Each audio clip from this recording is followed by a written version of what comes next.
الحمد لله نحمده ونستعينه ونستغفره ونؤمن به ونتوكل عليه ونعوذ بالله من شرور أنفسنا ومن سيئات أعمالنا من يهد الله فلا مضل له ومن يضلله فلا هادي له ونشهد أن لا إله إلا الله وحده لا شريك له ونشهد أن سيدنا ومولانا محمدا عبده ورسوله وبارك وسلم تسليما كثيرا أما بعد فأعوذ بالله من الشيطان الرجيم بسم الله الرحمن الرحيم وقالوا اتخذ الله ولدا سبحانه بل له ما في السماوات والأرض كل له قانتون بديع السماوات والأرض وإذا قضى أمرا فإنما يقول له كن فيكون صدق الله العظيم. آیت نمبر 116 کی تلاوت کی گئی ہے. سورہ بقرہ کی سورت چل رہی ہے. اس آیت کے اندر بھی اللہ رب العزت نے یہودیوں کی اور نصارہ کی اور مشرکین مکہ کی غلط عقیدے کی تردید فرمائی. پچھلے کئی ہفتوں سے ہم مسلسل سن رہے ہیں کہ ان یہودیوں کے اندر، عیسائیوں کے اندر اور مشرکین مکہ کے اندر اسلام کے تعلق سے، اللہ کے تعلق سے بہت ساری ایسی باتیں داخل ہو گئی تھی جس کا اسلام سے کوئی تعلق نہیں. اسی میں کہ آج کی آیت میں ایک بات بتائی گئی ہے. سب سے پہلے ہم اس کا ترجمہ کر لیتے ہیں. اور یہ لوگ یہ کہتے ہیں کہ اللہ نے بیٹا بنا رکھا ہے، سبحانہ، اور اللہ کی ذات اس چیز سے پاک ہے، بلکہ جو کچھ بھی آسمانوں میں اور زمینوں میں ہے وہ ساری کی ساری چیزیں اللہ کے تابع ہیں. اور اللہ تعالیٰ تو آسمانوں و زمینوں کو بغیر نمونے کے پیدا کرنے والا ہے.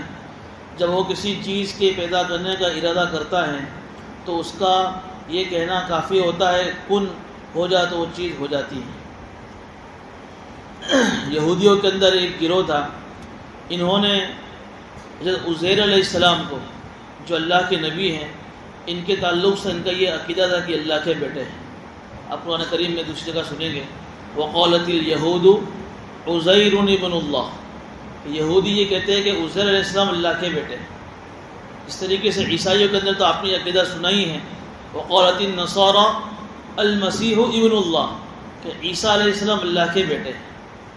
اور مشرکین مکہ جو تھے انہوں نے جو اللہ کے ایک مخلوق کے فرشتے، ان فرشتوں کو اللہ کی بیٹیاں قرار دے دیا. یہ اللہ کی بیٹیاں ہیں. سورہ اسراء میں ہم نے تفصیل سے وہ مضمون سنا. تو بہرحال یہودیوں کا بھی عقیدہ تھا کہ عزیر علیہ السلام اللہ کے بیٹے ہیں. عیسائیوں کا یہ عقیدہ ہے کہ عیسیٰ علیہ السلام اللہ کے بیٹے ہیں. اور مشرکین مکہ کہتے ہیں کہ فرشتے اللہ کی بیٹیاں ہیں. ان آیت میں اللہ فرما رہے ہیں کہ سبحانہ، کہ اللہ کی ذات تو اس چیز سے پاک ہے، یعنی اللہ اس عیب سے پاک ہے. یہ بیٹا ہونا یہ ہمارے لیے بڑی فخر کی بات ہے. انسانوں کے لیے ایک فخر کی بات ہے کہ اس کو اللہ تعالیٰ بیٹا دے یا بیٹی دے، لیکن اللہ کے لیے یہ چیز فخر کی نہیں ہے، یہ عیب ہے. یہ کیوں عیب ہے؟ مفسرین فرماتے ہیں کہ بیٹے کی ضرورت ہمارے کو کیوں ہوتی ہے کہ بھئی بوڑھاپے میں ہمارا سہارا بنے. دوسری چیز یہ ہوتی ہے کہ آدمی بہت بڑا مالدار ہیں، کروڑ پتی ہیں، جائیداد، بینک بیلنس بہت ہے اس کے پاس، لیکن اولاد نہیں ہے تو کتنا افسوس کرتا ہے. چپل گھس جاتی ہے اس کی دواخانوں میں جا کر، بھئی کس طریقے سے اولاد ہو جائے. ہمارے حضرت مفتی محمود صاحب باڈول ایک مرتبہ باہر کے ملک میں سفر میں گئے تو وہاں انہوں نے کارگزاری سنائی کہ ایک آدمی سے میری ملاقات ہوئی جس کو اللہ نے بہت نوازا تھا. اتنا نوازا تھا کہ اس کی نسلیں بھی اگر اس کی ملکت سے کھائے تو ختم نہ ہو، لیکن اللہ نے اس کو اولاد نہیں دی تھی. تو ایک مرتبہ بولے میں اس کے پاس بیٹھا ہوا تھا تو بات نکلی اولاد کے تعلق سے. تو یہ کہنے لگا حضرت اللہ سے یہ دعا کرو کہ اللہ مجھے وہ اولاد دے دے چاہے کیسی کالی کلوٹی لولی لنگڑی کیوں نہ ہو. تو جن کے پاس اولاد تھی ان کو پتہ چلتا ہے کہ اولاد کتنی بڑی نعمت ہے. تو بہرحال یہ انسانوں کے لیے یہ فخر کی بات ہے کہ اولاد ہو تو بڑھاپے میں سہارا ہوگا، بڑھاپے میں لاٹھی بنے گا، اور انسان کو یہ بھی ہوتا ہے کہ میرے جانے کے بعد میرا نام باقی رہے۔ کل من علیہ فان، ہر ایک پر فنا آنا ہے، ہر آدمی کو دنیا سے جانا ہے۔ آدمی سوچتا ہے کہ جب میں دنیا سے جاؤں تو میری پیڑھی، میرا دھندا، میرا نام، میری اولاد باقی رکھے گی۔ اللہ کو ان تمام چیزوں کی ضرورت ہے۔ وَيَبْقَى وَجْهُ رَبِّكَ، ساری چیزیں ختم ہو جائے گی، اللہ کی ذات باقی رہے گی۔ اس لیے اللہ کے لیے اولاد ہونا تو عیب ہے۔ دوسری ایک چیز اعتبار سے بھی یہ عیب ہے کہ جب ہمارے دماغوں میں کسی اولاد کا تصور آتا ہے تو ایک نسبت یہ ہوتی ہے کہ بھی اولاد کے لیے شادی کی ضرورت ہے، اللہ نے شادی کو سبب قرار دیا ہے، اور شادی کے بعد میاں بیوی آپس میں ملتے ہیں تو ایک طرح کی جو باپ کے پیٹ سے جو منی نکلتی ہے اور پھر ماں کے رحم میں جاتی ہے، پھر وہاں جا کر جو پوری پروسیس ہے کہ پھر وہ منی کا ٹکڑا، منی جو ہے خون بنتا ہے، خون سے گوشت بنتا ہے، گوشت پر پھر ہڈی چڑھتی ہے، پھر 4 مہینے کے بعد اللہ تعالیٰ اس کے پیٹ میں فرشتہ آتا ہے، روح پھونکتا ہے، اس سے اولاد اس میں جان پڑتی ہے، پھر 9 مہینہ ماں کے پیٹ میں رہتا ہے، پھر جو ہے ماں کے پیٹ سے جو ہے ماں کی شرم آگے کی شرمگاہ سے نکلتا ہے۔ یہ جو پوری پروسیس ہے، اگر ہم اولاد کا تصور کرتے تو پوری پروسیس ہمارے دماغوں میں آتی ہے۔ کیا کوئی آدمی اللہ کی طرف اس کی نسبت کر سکتا ہے؟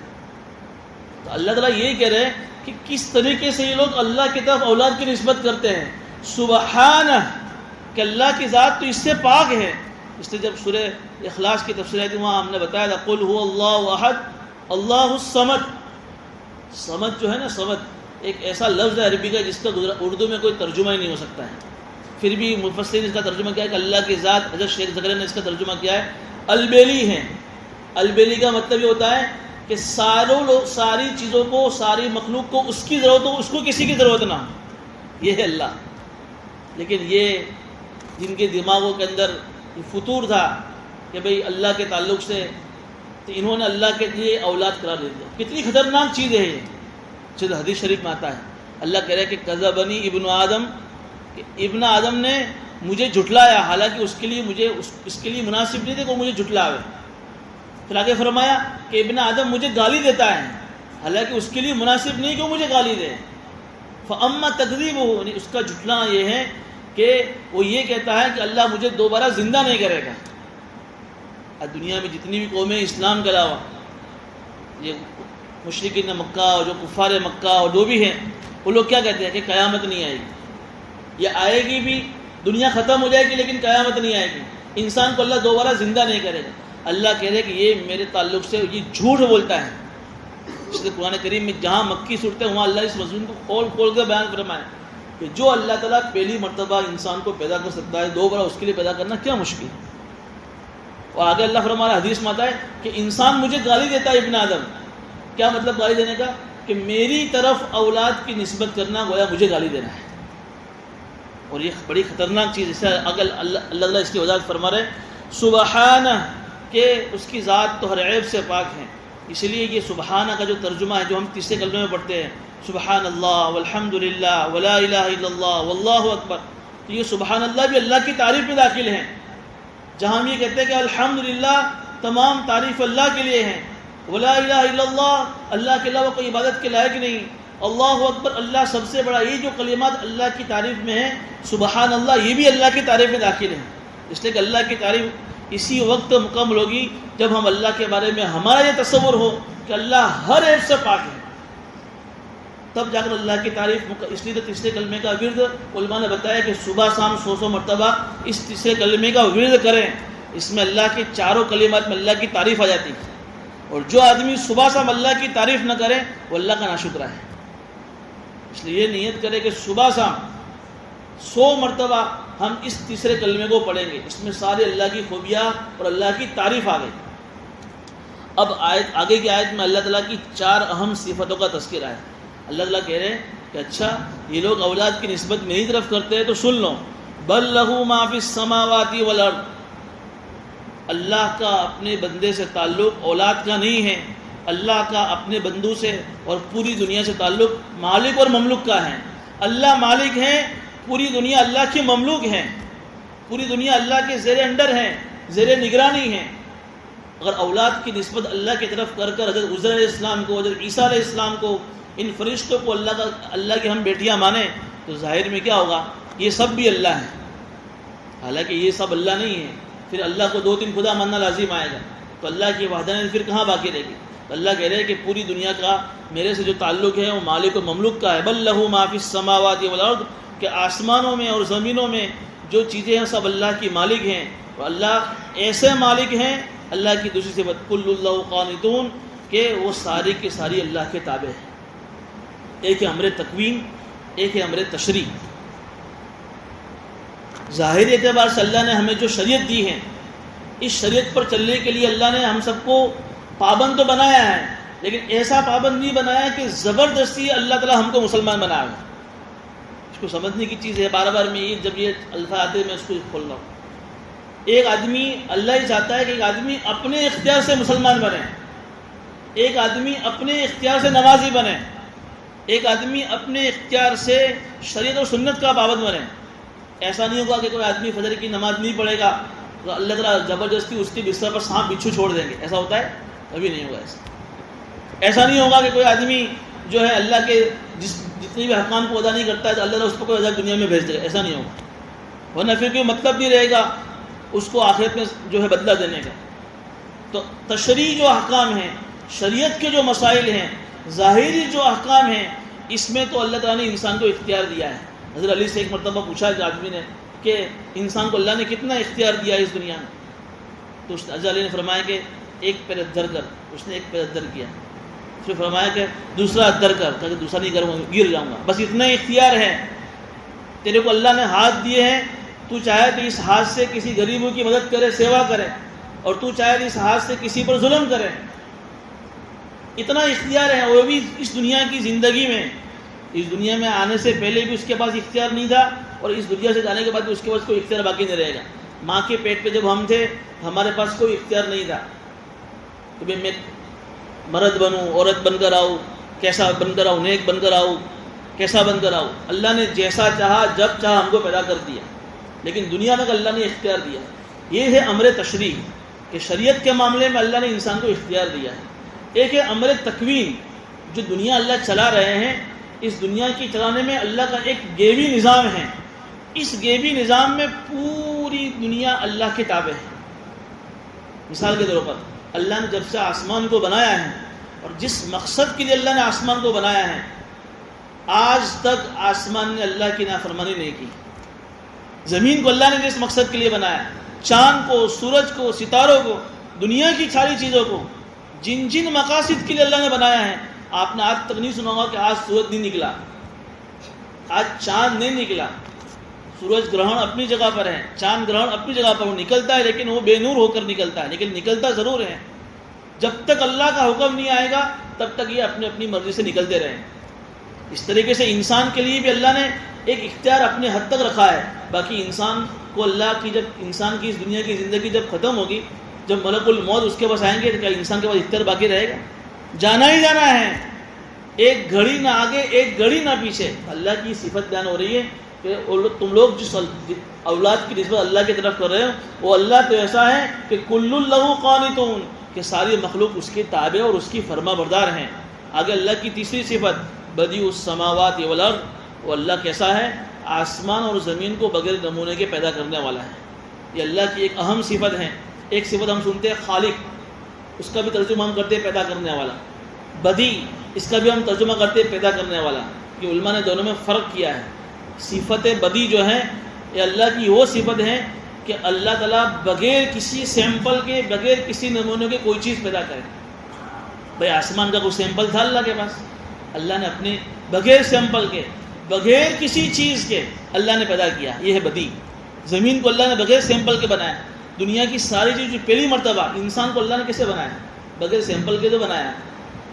یہ اللہ کی صفت بدیع کا یہاں تذکرہ ہو رہا ہے کہ اللہ تو وہ ہے کہ جو آسمان و زمین کی ساری چیزوں کو بغیر نمونے کے پیدا کرنے والا۔ ایک چیز ہے اللہ کی صفت خلق، جس کو ہم خالق بولتے ہیں کہ اللہ ہمارا خالق ہے۔ اس کے بعد صفت خلق کا تذکرہ آتا ہے۔ اس کا مطلب یہ ہوتا ہے کہ کسی چیز سے کسی چیز کو پیدا کرنا۔ جیسے زمین کو اللہ نے بغیر سیمپل کے بنایا، یہ صفت بدیع ہوئی۔ اب اس زمین کو پیدا کرنے کے بعد زمین کو اللہ نے مٹی رکھی ہے، اس مٹی کے مادے سے اللہ نے انسان کو بنایا، یہ صفت خلق ہوا۔ سمجھ میں آ رہی بات؟ بغیر کسی سیمپل کے، بغیر کسی چیز کے پیدا کرنا اس کو بولتے ہیں صفت بدی. اور بغیر کسی چیز کے ساتھ کسی چیز کو پیدا کرنا، مٹی سے انسان کو پیدا کرنا، آگ کے شعلے سے جنات کو پیدا کرنا، نور سے فرشتوں کا پیدا کرنا، یہ اللہ کی صفت خلق ہے. اس کے بعد اللہ کی ایک تیسری صفت ہے، صفت تدبیر. یدبر الامر من السماء الى الارض. دیکھیے آپ ہر اللہ کے قرآن میں الگ الگ صفت کو اللہ نے بیان فرمایا. تدبیر کہتے ہیں کہ کسی چیز کو پیدا کرنے کے بعد اس چیز کو بڑھانا، گھٹانا، کم کرنا، چھوٹا کرنا، کب ختم کرنا، اس کو کب زندہ کرنا، کب مارنا، پلاننگ کے ساتھ بتدریج کسی چیز کو بڑھانا گھٹانا، یہ بھی اللہ کی صفت ہے. اتنے زبردست اللہ ہیں، اس اللہ کے ساتھ تم کسی کی نسبت کرتے ہو، اولاد کی کتنی خطرناک چیز ہے. آگے اللہ فرما رہے وَإِذَا قَضَىٰ أَمْرًا فَإِنَّمَا يَقُولُ لَهُ كُن فَيَكُونُ. اور اللہ تو ایسے ہیں کہ جب وہ کسی کام کے کرنے کا ارادہ کرتے ہیں تو صرف اتنا کہنا کافی ہوتا ہے، کن، تو وہ چیز ہو جاتی ہے. یہ بھی صرف سمجھانے کے لیے. باقی اگر اللہ کو کوئی چیز کرنی ہو تو کن کہنے کی بھی ضرورت نہیں ہے. اللہ کا ارادہ ہی اس چیز کا وجود ہے. اللہ کا ارادہ ہی اس چیز کا وجود ہے، کافی ہے. اب آپ سوچ رہے ہوں گے کہ پھر اللہ تعالیٰ دنیا میں مسلمانوں پر جو حالات آ رہے ہیں اس کو کیوں صحیح نہیں کر رہا؟ اب اس میں اللہ کی حکمتیں ہیں، اللہ کی پلاننگ ہے. تدبیر آئی نا اللہ کی صفت کہ اللہ ساری چیزیں اپنی تدبیر سے کر رہا ہے. کب کس کو ختم کرنا ہے، کب کس کو جو ہے ذلیل کرنا ہے، کب کس کو عزت دینا، سب اللہ کی صفت تدبیر میں ہے. لیکن یہ اللہ کی ایک صفت یہ بھی ہے کہ اللہ تعالیٰ کسی چیز کو وجود میں لانے کے لیے کسی چیز کا بھی محتاج نہیں ہے.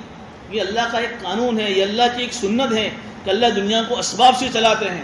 ورنہ کوئی آدمی ہی کہے گا کہ اللہ کی مرضی، پھر میں کیوں کمانے کے لیے جاؤں؟ نہیں، اللہ نے دنیا کو اسباب سے جوڑا ہے. سبب اختیار کرو، بھروسہ اللہ کی ذات پر کرو، یہ اصل میں یقین ہے. بہرحال یہ اللہ کی صفتیں، 4 صفتوں کا بیان ہوا کہ اللہ تعالیٰ مالک ہیں، اللہ تعالیٰ جو ہے پوری دنیا اللہ کے تابع ہیں، اللہ آسمان و زمین کو بغیر نمونے کے پیدا کرنے والا ہے، اور اللہ ایسی طاقت والا ہے کہ کسی چیز کو پیدا کرنا ہو تو صرف اس کا ارادہ ہی کافی ہے. باقی اللہ تعالیٰ ایک اور ان کی غلط بات کو بیان فرما رہے ہیں وَقَالَ الَّذِينَ لَا يَعْلَمُونَ لَوْلَا يُكَلِّمُنَ اللَّهُ وَتَأْتِينَا.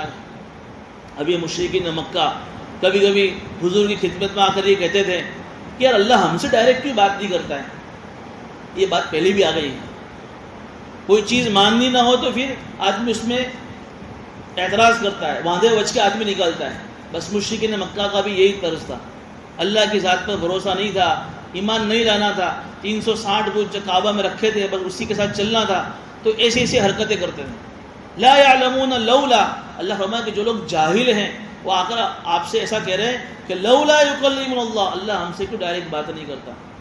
اب دنیا میں بھی دیکھیے نا کہ ملک کا پی ایم ہے، سی ایم ہے، اگر کوئی حکم جاری کرے تو کیا ہم یہ کہیں گے کہ نہیں وہ ڈائریکٹ ہم سے کہے تو ہم اس پر عمل کریں؟ کبھی وہ انڈائریکٹ بھی اس کے حکم آتے ہیں، ماننا پڑتا ہے. بادشاہ ہوتا ہے، اس کے وزیر اس کے حکم کو جاری کرتا ہے، تو کوئی یوں کہے گا نہیں بادشاہ ڈائریکٹ مجھے کہے تو میں اس کی بات کو مانوں. ارے وزیر کی بات ہے، وہ بادشاہی کی بات ہے. اس لیے یہ بار بار یہ بھی کہتے تھے کہ کیا اللہ کو اپنا قرآن نازل کرنے کے لیے یہ آدمی ملا؟ نعوذ باللہ. ایسی سے باتیں حضور کے تعلق سے لوگ کہتے ہیں. یہاں بھی وہ یہی کہہ رہے کہ ڈائریکٹ اللہ ہم سے بات کیوں نہیں کرتا ہے. آگے یہ لوگ یہ بھی کہہ رہے تھے او تین آیا، یا ہمارے پاس کوئی ایسی کھلی نشانی آ جاوے جس کو دیکھ کر ہم یہ پہچان لیں کہ ہاں یہ اللہ ہے، یہ اللہ کے نبی. حالانکہ آپ کو معلوم ہے کہ مکی زندگی میں حضور اکرم صلی اللہ علیہ وسلم کو جب اللہ نے نبی بنایا، علامہ سیوطی رحمہ اللہ نے اپنی کتاب کے اندر لکھا ہے کہ اللہ تعالیٰ نے 10,000 معجزات اپنے نبی کو دیے تھے. اور کتنے سارے معجزے ان مشرکین مکہ اپنے آنکھوں سے دیکھ چکے تھے. شق القمر، چاند کے 2 ٹکڑے ہونا، یہ وہ معجزہ ہے جس کو سارے مکہ والوں نے دیکھا تھا. انگلی کا اشارہ کیا اور چاند کے 2 ٹکڑے ہو گئے. کیا یہ معجزہ نہیں تو کیا؟ کھلی ہوئی نشانی نہیں تو کیا ہے؟ اللہ کے بسم کے 2 انگلی مبارک سے نہر کو اللہ نے جاری کر دیا. کیا یہ معجزہ نہیں تو کیا ہے؟ لکھا ہے علماء نے کہ ایک طرف زمزم کا پانی اور ایک طرف حوض کوثر کا پانی اور ایک طرف حضور اکرم صلی اللہ علیہ وسلم کے مبارک انگلیوں کے ہاتھ سے نکلا ہوا پانی، یہ سب سے افضل ہے. اس کا مقابلہ حوض کوثر بھی نہ کر سکے کہ اس کا مقابلہ زمزم کا پانی بھی نہ کر سکے. یہ معجزہ انہوں نے اپنے آنکھوں سے دیکھا. وہ مسجد نبی میں ممبر بنایا تو ممبر بنانے سے پہلے جس کھجور کے تنے پر حضور ٹیک لگا خطبہ دیا کرتے تھے. جب وہ ممبر بنا تو خطبے اس کھجور کے تنے کو سائڈ میں کر دیا. تو صحابہ نے اپنی آنکھوں سے سنا اور بھی یہودیوں نے بھی دیکھا کہ اس کے اندر سے رونے کی آواز آ رہی ہے. وہ کھجور کا تنا اس طریقے سے رو رہا ہے جیسے ایک بچہ سسکیاں مار مار کے رو رہا ہے. یہ سارے کھلے معجزے انہوں نے اپنی آنکھوں سے دیکھے. پھر کیوں یہ کہہ رہے ہیں کہ کیوں اللہ تعالیٰ ہم کو کوئی نشانی نہیں دے رہا ہے؟ تو اگر اللہ کیا کرے، كَذَلِكَ قَالَ الَّذِينَ مِن قَبْلِهِمْ مِثْلَ قَوْلِهِمْ. اسی طرح کی یہ لوگ باتیں کرتے ہیں جو ان سے پہلے بھی لوگ کر چکے ہیں. یعنی پہلے زمانے کے جو یہودی تھے، جو قوم عاد تھی، جو قوم ہود تھی، وہ بھی اس طرح کی باتیں کر چکی ہیں. تشابہت قلوبہم، ان سب کے دل ایک جیسے ہیں. سارے کے سارے لوگ بدماش ہیں، سب کے دلوں میں ایک ہی باتیں چل رہی ہیں. قد بینا الآیات لقوم یوقنون، ہم نے تو یقین رکھنے والوں کے لیے کھول کھول کر نشانیاں بیان کر دی. آگے اللہ اپنے نبی کو تسلی دے رہے ہیں. جب ایسی باتیں ہوتی تھی حضور کو بہت تکلیف ہوتی تھی کہ یار یہ لوگ کیوں ایسا کر رہے ہیں، کھلی نشانیاں اپنی آنکھوں سے دیکھ رہے. تو ایمان لے آنا چاہیے، اسلام لے آنا چاہیے، قرآن پر ایمان لے آنا چاہیے. تو نبی کو اس سے گھٹن ہوتی تھی، تکلیف ہوتی تھی. اللہ کہہ رہے انا رسلناک بالحق، اے نبی جی ہم نے آپ کو حق لے کر بھیجا ہے، آپ باطل نہیں ہیں. کبھی بھی آدمی کو ہوتا ہے داعی، یار میں اتنی محنت کر رہا ہوں لیکن نتیجہ تو کچھ آ نہیں رہا ہے. تو اس کے نتیجہ نہ آنے کی وجہ سے وہ داعی گھڑتا ہے. دعوت دینے والا اور داعی وہ گھڑتا ہے کہ ایسا کیوں ہو رہا ہے. تو اللہ تعالیٰ کہہ رہے ہیں کہ آپ حق کام کر رہے ہیں، آپ جس مشن کو لے کر چلے وہ مشن صحیح ہے، لیکن آپ کا کام کیا ہے؟ بشیرا و نذیرا، کہ آپ تو لوگوں کو خوشخبری سنانے والے ہیں اور جہنم سے آگاہ کرنے والے ہیں. آپ کا کام تو ہے انما علیک البلاغ، اپنی بات کو پہنچا دینا ہے، آپ نتیجے کے مکلف نہیں ہیں. اتنی زبردست بات ہی کہی. اس سے ہر داعی کو یہ سبق لینا چاہیے. ہمارا کام ہے محنت کرنا، ہمارا کام ہے لوگوں تک بات کو پہنچانا. آگے ہدایت دینے والی ذات اللہ کی ہیں. جب اس طریقے سے کوئی آدمی چلے گا تو اس کو دکھ نہیں ہوگا. ہاں اندر میں ایک فکر ہونی چاہیے، ایک غم ہونا چاہیے اپنی امت کا، لیکن یہ اتنی بڑی ذمہ داری اپنے ماتھے پر لینا کہ میری ذمہ داری لوگوں کو ہدایت دینا، تو پھر آدمی اس گھٹن میں مر جائے گا. اللہ تعالیٰ اپنے نبی کو یہ تسلی دے رہے ہیں اِنَّا رَسَلْنَاكَ بِالْحَقِّ بَشِيرًا وَنَذِيرًا. اللہ تعالیٰ یہ نبی جی ہم نے آپ کو صحیح راستہ اور صحیح حق کے ساتھ بھیجا ہے. آپ کا کام ہے بشیر، خوشخبری سنانے کی، نذیر اور حق جو ہے انجام سے آگاہ کرنے کی. وَلَا تُسْأَلُ عَنْ أَصْحَابِ الْجَحِيمِ، جہنمیوں سے کے بارے میں آپ سے پوچھ نہیں ہوگی. جب کل قیامت ہم جہنمیوں کو جہنم میں ڈالیں گے تو آپ سے نہیں پوچھا جائے گا کہ آپ نے کیوں ان پر محنت نہیں کی، بلکہ ہم ان سے پوچھیں گے ما سلککم فی سقر، کہ تم کو اللہ جہنم میں کیوں ڈال رہا ہے. تو وہ لوگ جواب دیں گے لم نکو من المصلین، ہم نماز نہیں پڑھتے تھے. ولم نکو من الخائدین، ہم جو ہے لوگوں کو ترغیب نہیں دیتے تھے کھلانے کے لیے. ولا نحوز ولا طعام المسکین، جو 4 آیت اللہ نے بیان فرمائی. بہرحال اللہ تعالیٰ اس آیت میں اپنے نبی کو تسلی دے رہے ہیں. اسی تسلی کے تعلق سے ایک بات اللہ نے اور فرمائی وَلَن تَرْضَىٰ عَنْكَ الْيَهُودُ وَلَا النَّصَارَىٰ حَتَّىٰ تَتَّبِعَ مِلَّتَهُمْ. کبھی کبھی اللہ کے نبی صاحب یہ سوچتے تھے کہ یار چلو مکہ زندگی میں مشرکین مکہ تو جاہل تھے، بت پرست قوم تھی، ان کو کچھ علم نہیں تھا. لیکن یہ مدنی زندگی میں یہ یہودی، یہ عیسائی، یہ تو اہل کتاب ہیں، ان کو اللہ نے آسمانی کتابیں دی ہیں، یہ تو نبیوں کی اولاد ہیں. تو اللہ کے نبی دل میں یہ سوچتے تھے کہ بھئی یہ لوگ تو کم سے کم ایمان لے آوے. تو اللہ یہ کہہ رہے وَلَن تَرْضَىٰ عَنْكَ الْيَهُودُ وَلَا النَّصَارَىٰ، اے نبی جی یہ یہودی لوگ اور یہ نصارہ عیسائی لوگ کبھی بھی آپ سے خوش نہیں ہوں گے. آپ کتنا بھی ان کے بارے میں، چونکہ یہ لوگ ضدی لوگ ہیں، یہ لوگ آپ مستقل سن رہے ہیں، ان کو سب معلوم تھا کہ تورات کے اندر ساری وہ چیزیں بیان اللہ نے کی تھی جو قرآن میں اللہ نے بیان فرمائے. انجیل میں وہ ساری چیزیں اللہ نے بیان کر دی کہ آخری زمانے میں جو نبی آئیں گے وہ نبی کیسے ہوں گے، کہاں پیدا ہوں گے، اس نبی کا نام کیا ہوگا، اس نبی کے ساتھ اس کا جو مشن ہوگا اس کو لے کے چلنے والے لوگ کیسے ہوں گے، کیا ماحول ہوگا، ساری چیزیں اللہ نے بیان فرما دی تھی. پھر بھی یہ لوگ قرآن پر ایمان نہیں لا رہے یہودی اور عیسائی. تو نبی جی یہ اس لیے نہیں لا رہے کہ ان کو اس کا علم نہیں ہے کہ حق کیا ہے، یہ اس لیے ایمان نہیں لا رہے کہ یہ ضدی ہیں. انہیں معلوم ہے کہ اگر ہم ایمان لے آئیں گے قرآن پر اور تمہاری نبوت پر تو ہماری چودراہٹ چلی جائے گی، ہماری کرسی چلی جائے گی. ہم تو فیصلے کرتے ہیں تورات کے، ہم تو فیصلے کرتے ہیں انجیل کے، تو ہماری چودراہٹ کا کیا، ہماری کرسی کا کیا. پھر تو ہم کو اس نبی کے تابع ہو کر زندگی گزارنی پڑے گی اور یہ ہمیں پسند نہیں. یہی تو مسئلہ ہے پوری دنیا میں. کرسی کا تو مسئلہ ہے کہ آدمی اپنی کرسی چھوڑنے کے لیے تیار نہیں ہے.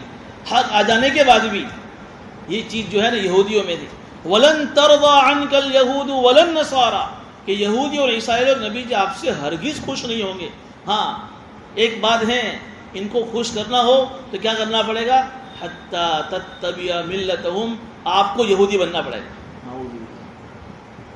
اس کا مطلب یہ ہوا کہ آج پوری دنیا میں مغربی ممالک میں جو یہودی اور جو عیسائی ہیں, بجوز کچھ لوگ ہیں جن کا تذکر آگے آ رہا ہے, انہوں نے ضد تعصب اور ہٹ دھرمی کی وجہ سے یہ تو سوچا ہے کہ ہمیں تو جو ہے مسلمان بننا ہی نہیں ہے, لیکن وہ یہ سوچ رہے ہیں کہ کس طریقے سے مسلمان یہودی بن جائے, تب جا کر یہ آپ سے خوش ہوں گے.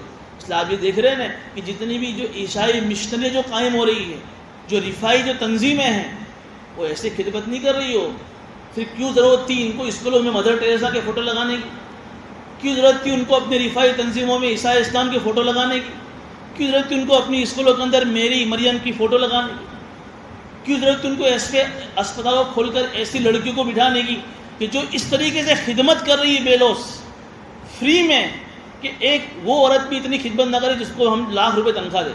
اب دیکھیے ان کی ایسی ایسی ہاسپٹلیں بھی ہیں جس میں انہوں نے ایسی ایسی لڑکیاں بٹھائے رکھی ہیں جو کسی یتیم خانوں سے اور جو کسی غریب جگہوں سے اٹھا کر لائی جاتی ہیں, اور ان کو پھر ایسے پہرواز پہنائے جاتے ہیں اور ان کو ایسی ٹریننگ دی جاتی ہیں, اور ان سے یہ کہا جاتا ہے کہ تمہیں پیشنٹ کی اس طریقے سے خدمت کرنی ہے کہ تمہاری ذات سے ان کو کوئی تکلیف نہ پہنچے, اور آخر میں تمہیں یہ کوشش کرنی ہے کہ ان کے سامنے پھر وہ اس مسیح کا فوٹو لایا جاتا ہے کہ تم ان سے دعا کرو یہ تمہاری بیماری کو اچھا کر دیں.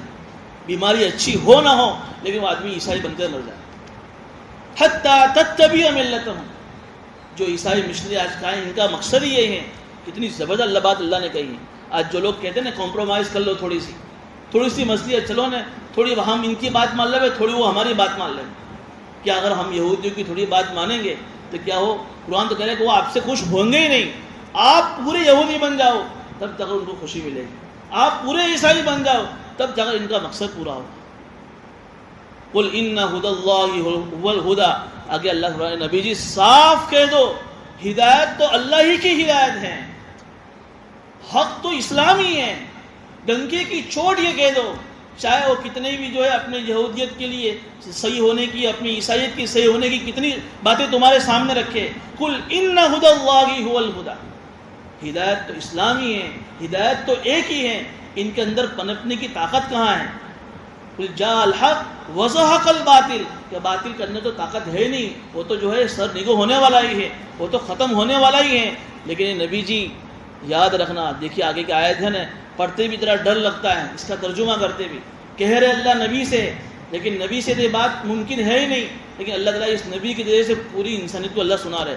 وَلَئِنِ اتَّبَعْتَ أَهْوَاءَهُمْ بَعْدَ الَّذِي جَاءَكَ مِنَ الْعِلْمِ کہ حق آ جانے کے بعد, اسلام قبول کر لینے کے بعد اگر تم نے ان یہودیوں کی خواہشات کی پیروی کری تو سن لو مَا لَكَ مِنَ اللَّهِ اللہ کے مقابلے میں تمہارا کوئی مددگار اور کوئی تمہارا حامی نہیں ہو. یہاں تو کم الفاظ ہیں, دوسری جگہ قرآن میں اللہ نے صاف سورہ اسراء میں آئی تھی آیت کہ اگر آپ ان کی طرف تھوڑا بھی جھکاؤ کریں گے, تھوڑی سی بھی آپ کمپرومائز کر لیں گے, ضرور کسی بہانے سے یہودی مسلمان بن جاوے, کسی بہانے سے یہ مشرک مسلمان بن جاوے, اور آپ ان کی تھوڑی سی فرمائش قبول کر لیں, اور اگر آپ تھوڑا سا اسلام سے ہٹ کر ان کے مذہب کی طرف جھک گئے, لَأَذَقْنَاكَ ضِعْفَ الْحَيَاةِ وَضِعْفَ ہم آپ کو ڈبل سزا دیں. کہ نبی سے بات ممکن تھی کہ اللہ کا نبی کے ذریعے سے قیامت تک آنے لوگوں کو کہہ رہے ہیں. آج لوگ کہہ رہے ہیں کہ یار اسلام کے اندر کچھ باتیں ایسی ہیں اگر وہ تھوڑی سی ہٹا دی جائے نا تو بہت سارے اسلام سے متاثر ہو سکتے ہیں. نعوذ باللہ. یہ اسی آیت کے ذریعے ان کو سوچنا چاہیے کہ تم کتنا بھی اسلام کے اندر سے فیر بدل کرو لیکن یہ تم سے متاثر ہونے والے نہیں ہیں. یہ ضدی انہیں سب معلوم ہے. بہت سارے لوگ کہتے ہیں یار اسلام میں جو 3 طلاق کا, ایک طلاق کا جو کانسیپٹ ہے نا, تھوڑا سا وہ نکال دیا جائے نا تو بہت سارے مسئلے حل ہو سکتے ہیں. اسلام میں سے قربانی کا کانسیپٹ ختم کر دو, اسلام میں سے حج کا کانسیپٹ ختم کر دو, وراثت کا کانسیپٹ ختم کر دو, تو بہت سارے مسئلے حل ہو سکتے ہیں. مسئلے حل ہی ہوں گے, تم ان کی طرف جھک جاؤ گے تو تمہارے اپنے ایمان کے لالے ہو جائیں گے. اس لیے یہ الفاظ بھی نہیں کہنے چاہیے. وَلَئِنِ اتَّبَعْتَ أَهْوَاءَهُمْ تم ان کی خواہشاتوں کی پیروی کرو گے تو پھر اللہ کے مقابلے میں تمہارا کوئی مددگار نہیں ہوگا، آخرت میں کوئی تمہیں بچا نہیں پائے. الذین آتیناہم الکتاب یتلونہ حق تلاوتہ. یہ آگے اللہ نے ایک بات یہ بھی بیان فرمائی کہ سب یہودی ایسے نہیں ہیں، کچھ یہودی ایسے بھی تھے کہ جنہوں نے صحیح چشمہ پہن کر صحیح معنی میں تورات کا مطالعہ کیا، تورات کتاب کی تلاوت کی، اللہ نے ان کو ہدایت کی نعمت سے مالا مال فرمایا. اچھا، عبداللہ ابن سلام رضی اللہ تعالیٰ عنہ بڑے یہودی عالم تھے حضور اکرم صلی اللہ علیہ وسلم کے زمانے میں. لوگ ان کی طرف رجوع کرتے تھے، کوئی بھی مسئلہ آتا تھا تورات کا ان کے پاس پوچھنے کے لیے آتے تھے. لیکن جب حضور اکرم صلی اللہ علیہ وسلم نے جب نبوت کا اعلان کیا تو انہوں نے جب تورات کا صحیح طریقے سے، کہتے ہیں نا کہ کوئی بھی چیز آدمی کسی نظریے سے اس کو دیکھتا ہے تو پھر وہ چیز کتنی بھی اچھی ہو، اس کا جیسا نظریہ ہوگا اس کو چیز ایسی لگے گی. بھائی میں نے پیلا چشمہ پہنا ہے تو میرا نظریہ کیا ہوگا؟ ہر چیز مجھے پیلی دکھے گی، چونکہ نظریہ میرا چشمہ ہی پیلا ہے. تو جن لوگوں نے، اللہ ان کی تعریف کرے کچھ یہودیوں کی، ایسا بھی نہیں ہے کہ سب یہودی خراب ہیں، جن لوگوں نے تورات کا صحیح طریقے سے مطالعہ کیا، حق کا تلاوت. جو عبداللہ ابن سلام، ان کے متعلق آتا ہے کہ انہوں نے تورات کو صحیح طریقے سے عالم تھے، پڑھا، اور جب حضور آئے تو حضور اکرم صلی اللہ علیہ وسلم کی جو نشانیاں تورات میں بیان کی تھی، ایک ایک نشانی کو انہوں نے نوٹ کیا اور امتحان بھی لیا انہوں نے، پھر وہ حضور کے ہاتھ پر ایمان لیا ہے. آج بھی مغربی ممالک میں بہت سارے عیسائی ایسے جو اسلام قبول کر رہے ہیں، ان کا بیس یہی ہے کہ وہ لوگ اسلام کی اسٹڈی خالص جان ہو کر کرتے ہیں. تو بہت سارے عیسائی اور بہت سارے یہودی آج بھی جو ہے مسلمان ہو رہے ہیں. یہ آپ کو دوسری بات یہ بھی سناؤں کہ بہت سارے یہودی ایسے ہیں کہ جنہوں نے چشمہ پہن رکھا ہے قرآن کی تلاوت کرنے کا. کیسا کہ قرآن کو پڑھنا ہی اسی لیے ہے، اسلام کو پڑھنا ہی اس لیے کہ اس میں کچھ کیڑے نکالا جائے گا. تو ظاہر سی بات ہے کہ ان کو اسلام کی پر ایمان لانے کی توفیق نصیب نہیں ہوتی. بڑے بڑے مدرسے ان کے قائم ہیں. ہمارے استاد محترم ڈابل کے ایک مرتبہ گئے تھے تو وہاں کے مقامی لوگ ان کو لے گئے، کہا کہ چلو آپ کو ایک جگہ لے جاتے ہیں. لے گئے تو دیکھا کہ وہ بڑے بڑے مدرسے ہیں. پھر اندر لے گئے، دیکھا کہ بڑے بڑے داڑھی والے، کرتا پاجامے والے بخاری شریف پڑھ رہے ہیں، ترمذی شریف پڑھی جا رہی ہے، قرآن کی تفسیر کا درس ہو رہا ہے. خوش ہو گئے، ماشاءاللہ کتنا اچھا ماحول ہے. باہر آ کر پوچھا کہ پتہ ہے کون ہے یہ لوگ؟ یہ سب کے سب یہودی ہیں. کوئی بخاری کا حافظ ہے، کوئی مسلم شریف کا حافظ ہے، کوئی قرآن کا حافظ ہے. تو بولے کیا بات ہے؟ بولے یہ لوگ بخاری شریف اس لیے پڑھ رہے ہیں، قرآن اس لیے پڑھ رہے ہیں کہ اس میں سے کوئی ایسی باتیں نکل جاوے جو لوگوں کے سامنے لا کر اسلام کو بدنام کیا جائے. جتنا ہم نے اسلام کو نہیں پڑھا ہے اتنا اسلام ان یہودیوں نے پڑھ ڈالا ہے، لیکن چشمہ صحیح نہیں پہنا ہے. بڑے بڑے حافظ ہیں بخاری شریف کے، کتنی 4000 سے زیادہ حدیثیں بخاری شریف، معمولی بات ہے، لیکن چشمہ صحیح نہیں ہے. تو اتنی ساری حدیثیں یاد کرنے کے بعد بھی، قرآن کی اتنی ساری تفسیریں دیکھنے کے بعد بھی ان کو اسلام لانے کی توفیق نہیں مل رہی. اللہ کیا کہہ رہے؟ الذین آتیناہم الکتاب یتلونہ حق تلاوتہ. کہ جو لوگ، ان میں سے کچھ یہودی ایسے بھی ہیں جنہوں نے تلاوت کا حق، یعنی قرآن تورات کی تلاوت کا صحیح سے حق ادا کیا، اولئک یؤمنون بہ، وہ ضرور قرآن پر ایمان لے آئیں گے، وہ ضرور اسلام پر ایمان لے آئیں گے. ومن یکفر بہ فاولئک هم الخاسرون. اور جو لوگ صحیح سے اس کا مطالعہ نہیں کریں گے، اس کو نہیں پڑھیں گے، ناشکری کریں گے، یہ لوگ خسارے میں رہیں گے. اس آیت کا تعلق آگے والے آیت سے اگر ہم کریں گے تو اس کی تفسیر یہ ہوگی. اگر اس آیت کو ہم الگ سے پڑھتے ہیں تو علماء نے اس کو قرآن کے اوپر بھی فٹ کیا ہے کہ جو لوگ قرآن کی تلاوت کرتے ہیں، حق کا تلاوتی، قرآن کا جیسی تلاوت کرنے کا حق ہے. اب تلاوت کہتے ہیں تلا یتلو تلاوتن کا ترجمہ عربی میں کرتے ہیں ایک کے بعد ایک، چونکہ جب ہم ایک آیت پڑھتے ہیں ایک کے بعد دوسری آیت آتی ہے، اس لیے ہم اس کو تلاوت کہتے ہیں. تو تلاوت کا ایک مطلب تو یہ ہے کہ قرآن کریم کی تلاوت کو مخرج کے ساتھ، جہاں ٹھہرنا ہے وہاں ٹھہرنے کے ساتھ پڑھا جائے. ایک چیز تو ہم اس کو سنتے ہیں کہ قرآن کو صحیح پڑھا جائے. اس کے ساتھ ساتھ میں دوسرا مطلب تلاوت کا یہ ہے کہ قرآن کریم کو صحیح پڑھنے کے ساتھ ساتھ قرآن کی جتنی آیتوں میں جو بھی احکام ہیں ان احکام پر ہمارا عمل ہونا چاہیے، ورنہ وہ آدمی صحیح طریقے سے قرآن کی تلاوت کا حق ادا کرنے والا نہیں ہوگا. اس لیے تو حدیث میں آتا ہے کہ بعض قرآن پڑھنے والے ایسے ہیں کہ وہ قرآن پڑھتے ہیں والقرآن یلعن، کہ قرآن ان پر لعنت کرتا ہے. کیا مطلب؟ مفسرین فرماتے ہیں کہ قرآن کی تلاوت ہو رہی ہے، اس آیت میں مضمون جو چیپٹر چل رہا ہے، سود کا چیپٹر چل رہا ہے، قرآن کی تلاوت کر رہا ہے جس میں سود کی حرمت آ رہی ہے، تلاوت ہو رہی ہے لیکن سود پر عمل نہیں، مطلب وہ سود کھا رہا ہے، ایسے ہی لوگوں کے بارے میں حضور فرماتے ہیں کہ یہ والقرآن یلعن، کہ قرآن ان پر لعنت کر رہا ہے، کہ صرف تلاوت کرنے سے کام نہیں چلے گا۔ حق تلاوتی کا مطلب یہ ہے کہ قرآن کی تلاوت کے ساتھ قرآن کے اندر جتنی بھی اللہ نے مسائل بیان فرمائے ہیں، جتنی بھی احکامات، چاہے وہ معاملات کے تعلق سے ہو، چاہے وہ معاشرت کے تعلق سے ہو، چاہے وہ عقائد کے تعلق سے ہو، چاہے وہ عبادت کے تعلق سے ہو، سمجھ میں آوے نہ آوے، بوجھ پڑے یا نہ پڑے، عمل کرنا پڑے گا۔